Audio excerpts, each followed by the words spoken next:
नमस्कार साथियों, ज्ञान स्थली गुरुकुल में आपका स्वागत है। साथियों, हिंदी में एक टॉपिक आता है पाठ बोधन, और पाठ बोधन से बहुविकल्पीय प्रश्न पूछे जाते हैं। पाठ बोधन में गद्यांश होता है और पद्यांश होता है। गद्यांश और पद्यांश से करीब 5-5 प्रश्न आते हैं। पांचों प्रश्न हमारे सही हो सकते हैं यदि हमें इसके बारे में थोड़ी सी जानकारी हो। हमारी सबसे बड़ी गलती यह होती है कि हमें इसके बारे में पूरी जानकारी नहीं होती, हमें प्रश्न को कैसे हल करना है, कैसे इसको समझता है। आज इसी विषय पर हमने यह वीडियो बनाई है। इस विषय को हम सरल से सरल तरीके से आपको बताने जा रहे हैं। यदि आपने यह वीडियो देख ली तो भविष्य में यहाँ से कभी प्रश्न गलत नहीं होंगे। अपठित गद्यांश या पद्यांश से जो भी आपके प्रश्न आएंगे उन्हें आप आसानी से हल कर लोगे। साथियों, पाठ बोधन क्या है? पाठ बोधन वह प्रक्रिया है जिसमें विद्यार्थी किसी दिए गए गद्यांश पद्यांश को ध्यानपूर्वक पढ़ते हैं और उसके आधार पर प्रश्नों के उत्तर देते हैं। इसका उद्देश्य पढ़ने की क्षमता, समझने की क्षमता, शब्दों का ज्ञान और तर्क शक्ति को परखना होता है। पाठ बोधन से बहुविकल्पीय प्रश्न कैसे आते हैं? नंबर 1, मुख्य भाग या आशय पर प्रश्न आते हैं। नंबर 2, शब्दार्थ या पर्यायवाची पर प्रश्न आते हैं। नंबर 3, गद्यांश में प्रयुक्त शब्द का पर्यायवाची पूछा जाता है। नंबर 4, वाक्य या पंक्ति का अर्थ निकालने पर प्रश्न आते हैं। नंबर 5, कथानक या पात्र से जुड़े प्रश्न आते हैं। और नंबर 6, शीर्षक उपयुक्त नाम पर प्रश्न आते हैं। जैसे ये हमारा गद्यांश हमारे सामने है, हमें इस गद्यांश को पढ़ने से पहले इसके प्रश्न हमें पढ़ लेने चाहिए। प्रश्न पढ़ने से क्या होगा? गद्यांश को पढ़ने में हमें और ज्यादा आनंद आएगा। तो पहले एक नजर प्रश्नों पर डालते हैं, उसके बाद गद्यांश को पढ़ते हैं। पहले प्रश्नों पर नजर डालते हैं किस किस तरह के प्रश्न गद्यांश में आए हैं। देखिए, पहला प्रश्न है, इस गद्यांश में सच्चे विद्यार्थी की पहचान किससे की गई है?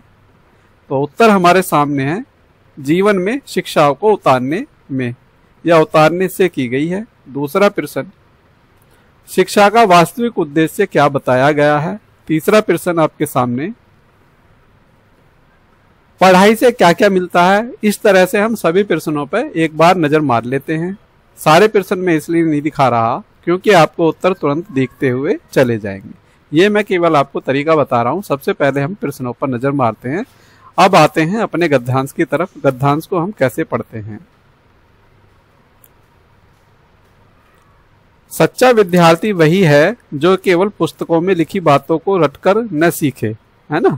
अब यहाँ आपको समझ गए होंगे कि हमें किस तरह से पढ़ने के लिए ये कह रहा है कि समझ समझ कर चीजों को पढ़े, बल्कि उन्हें जीवन में उतारे। शिक्षा का उद्देश्य केवल परीक्षा पास करना या नौकरी पाना नहीं, बल्कि मनुष्य को सही मार्ग पर चलने की प्रेरणा देना भी है। पढ़ाई से ज्ञान तो मिलता ही है, साथ ही अच्छा चरित्र भी बनता है। यदि शिक्षा से मनुष्य का आचरण और विचार नहीं बदलते तो वह अधूरी शिक्षा मानी जाती है। अब हमने इस पूरे गद्यांश को पढ़ लिया और इसका सार भी समझ लिया। पहला प्रश्न हमारे सामने है, इस गद्यांश में सच्चे विद्यार्थी की पहचान किससे की गई है? तो इसका सही आंसर क्या होगा? इसका सबसे सटीक आंसर होगा ऑप्शन सी। देखो, पुस्तकें रटने से मना किया है इसमें, ज्ञान अर्जित करने से नहीं, जीवन में शिक्षाओं को उतारने से है। यह हमारा सबसे सही है। परीक्षा पास करने से भी नहीं है। अगले प्रश्न की तरफ चलते हैं। अगला प्रश्न हमारे सामने, शिक्षा का वास्तविक उद्देश्य क्या बताया गया है?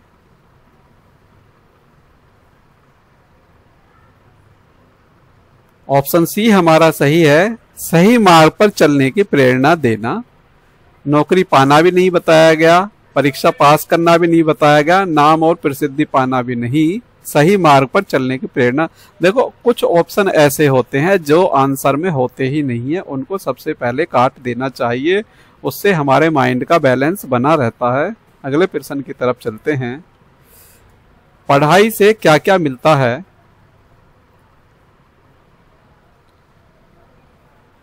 ऑप्शन सी हमारा एकदम सही है। अब देखो, केवल नौकरी ये एकदम गलत, केवल परीक्षा में सफलता ये भी नहीं, ज्ञान और अच्छा चरित्र, इसमें ये दोनों चीजें हमारी शामिल हो जाएंगी। केवल धन के और सम्मान ये भी नहीं होगा। अगले प्रश्न की तरफ चलते हैं।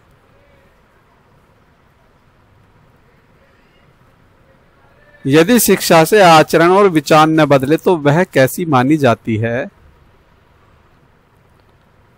देखो, ये वाला ऑप्शन गलत, ये भी हमारा गलत और ये भी हमारा गलत। सही ऑप्शन हमारा ये होगा। सबसे पहले गलत निकाल देंगे, गलत कौन कौन से हैं। प्रेरणा शब्द का पर्यायवाची क्या होगा? जिस तरह से पहले बताए गए हैं उसी तरह से प्रश्न पूछे जा रहे हैं। ऑप्शन बी हमारा सही होगा, प्रोत्साहन। देखो, आदेश नहीं होगा, शिक्षा नहीं होगा, उद्देश्य नहीं होगा, ऑप्शन बी होगा। अगला प्रश्न, गद्यांश के अनुसार शिक्षा का मुख्य संबंध किससे है? ऑप्शन बी हमारा सही है, चरित्र और आचरण से है। अगले प्रश्न की तरफ चलते हैं। सच्चा विद्यार्थी शब्द का अर्थ क्या होगा?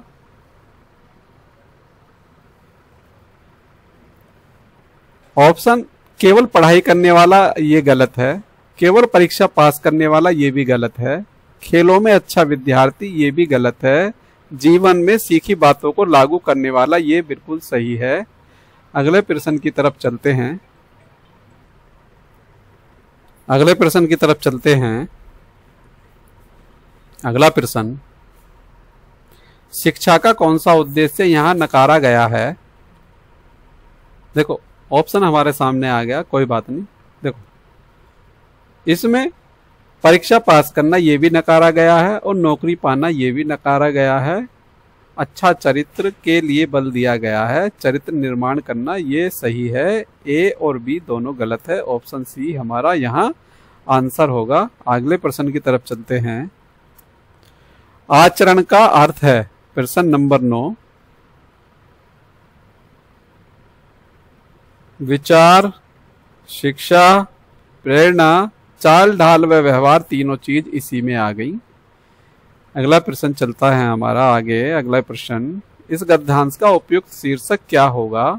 सबसे उपयुक्त देखना है। अब इसमें सबसे उपयुक्त पढ़ के देखते हैं। ऑप्शन नंबर 1 भी नहीं है,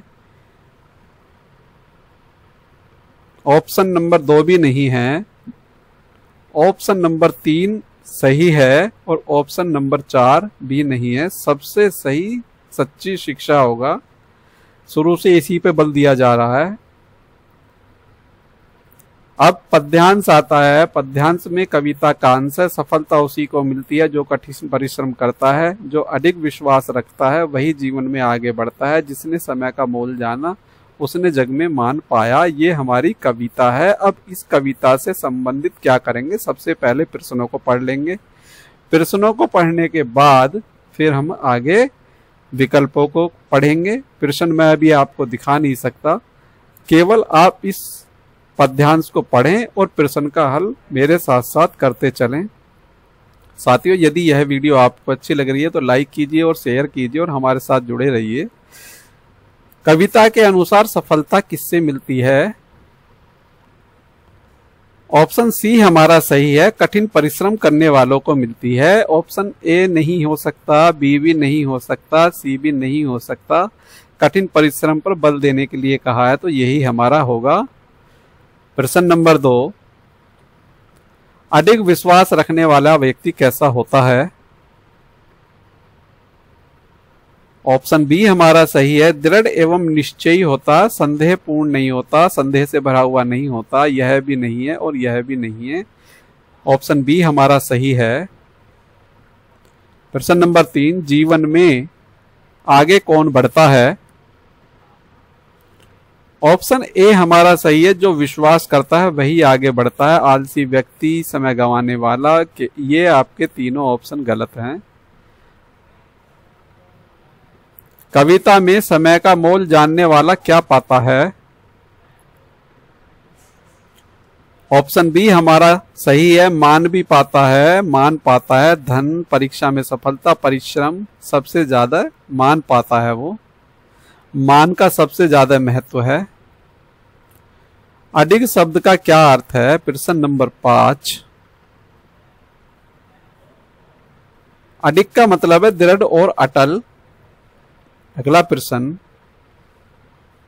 कविता का मुख्य उद्देश्य क्या है? ऑप्शन ए हमारा सही है।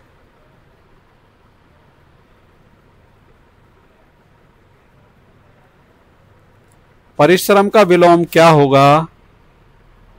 परिश्रम का विलोम आलस्य होगा। अगले प्रश्न की तरफ चलते हैं। कविता के अनुसार मान किससे मिलता है? अब यहां हमें अपने अनुसार नहीं बताना है, हमें कविता के अनुसार बताना है। तो यहां हमारा जो ऑप्शन सही होगा, ऑप्शन ए हमारा एकदम सही होगा। अगले प्रश्न की तरफ चलते हैं। कविता का उपयुक्त शीर्षक क्या होगा? ऑप्शन सी हमारा एकदम सही होगा। यहां समय और परिश्रम सबसे ज्यादा इसी पर बल दिया गया है। यह कविता किस प्रकार की है? यह कविता प्रेरणादायक है, मोटिवेशनल है ये। अगला प्रश्न देखो, छोटे से पद्यांश से ही हमारे बहुत सारे तरह के प्रश्न बन गए, बहुत सारे प्रश्न वहीं से आ गए। इसी तरह का पद्यांश हमारा ये है, इसके लिए भी यही तरीका है। मातृभूमि तुझे प्रणाम, तेरे कण कण में बसा है जीवन का धाम, तेरी नदियां अमृत धारा बहाती हैं, तेरे पर्वत हमें धैर्य सिखाते हैं, तेरी मिट्टी में सौंदीन महक समाई है, तेरी वायु में बल और चेतना पाई है, तेरे बागों में खिले फूल मुस्काते हैं, तेरे वीर सपूत देश का मान बढ़ाते हैं। कविता हमारी यह है। इससे संबंधित हमारा पहला प्रश्न आपके सामने, कवि किसको प्रणाम कर रहा है? तो कविता को पढ़ते पढ़ते ही हमें उसका सार पता लग जाना चाहिए क्या कह रहा है। ऑप्शन बी इसमें हमारा, इसको देखो अभी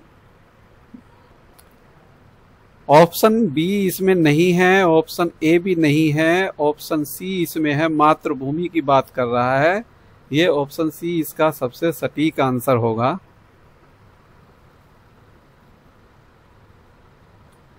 मातृभूमि के कण कण में क्या बसा बताया गया है? ऑप्शन बी इसमें सबसे सही है, जीवन का धाम बताया गया है इसमें। बाकी तीनों हमारे गलत हैं। कवि ने नदियों को किससे जोड़ा है? ऑप्शन बी हमारा सही है, अमृत धारा से जोड़ा है। अगला प्रश्न, पर्वत हमें क्या सिखाते हैं? ऑप्शन बी है हमारा, पर्वत हमें धैर्य सिखाते हैं, एक जगह अडिग रहते हैं, सर्दी गर्मी बरसात तूफान सब कुछ झेलते रहते हैं। सौंधी महक कहाँ बताई गई है? ऑप्शन ए हमारा सही है, मिट्टी की जो खुशबू आती है उसको सौंधी महक कहते हैं। वायु से हमें क्या मिलता है? ऑप्शन बी हमारा सही है, बल और चेतना मिलती है। बागों में खिले फूल किस प्रकार वर्णित हैं? मुस्काते हुए वर्णित है, खिले फूलों का मुस्कान से तुलना की गई है। वीर सपूत क्या बढ़ाते हैं? ऑप्शन बी हमारा सही है, देश का मान बढ़ाते हैं। मातृभूमि शब्द से कवि का क्या आशय है? मातृभूमि शब्द से कवि का क्या आशय है? ऑप्शन जननी माता भी है, जन्म भूमि भी है और धरती माता भी है। तीनों ही हमारे होंगे उपयुक्त, सभी हमारा ऑप्शन डी सही है। अगला प्रश्न लास्ट, परिणाम का पर्यायवाची क्या होगा? परिणाम का पर्यायवाची वंदन होगा। देखो, विदाई नहीं होगा, प्रश्न नहीं होगा, सम्मान नहीं होगा। इस तरह से हमें गद्यांश और पद्यांश से प्रश्नों के उत्तर देख के करने हैं। यहाँ से कोई भी प्रश्न गलत नहीं होता है यदि सही लॉजिक का इस्तेमाल कर लेते हैं। इसलिए सही समझ के साथ हमें प्रश्न को करना है। एक भी क्वेश्चन को गलत नहीं होना है, जल्दबाजी में और हड़बड़ी में बिल्कुल भी क्वेश्चन को गलत नहीं होने देना है। इसी के साथ मिलते हैं अगली नई वीडियो में। यदि यह वीडियो आपको पसंद आई है तो इसे लाइक कीजिए, इसे शेयर कीजिए और सब्सक्राइब कीजिए और गुरुकुल परिवार का हिस्सा बनिए। नई वीडियो के साथ फिर मिलते हैं, तब तक के लिए जय हिंद, जय भारत, धन्यवाद साथियों।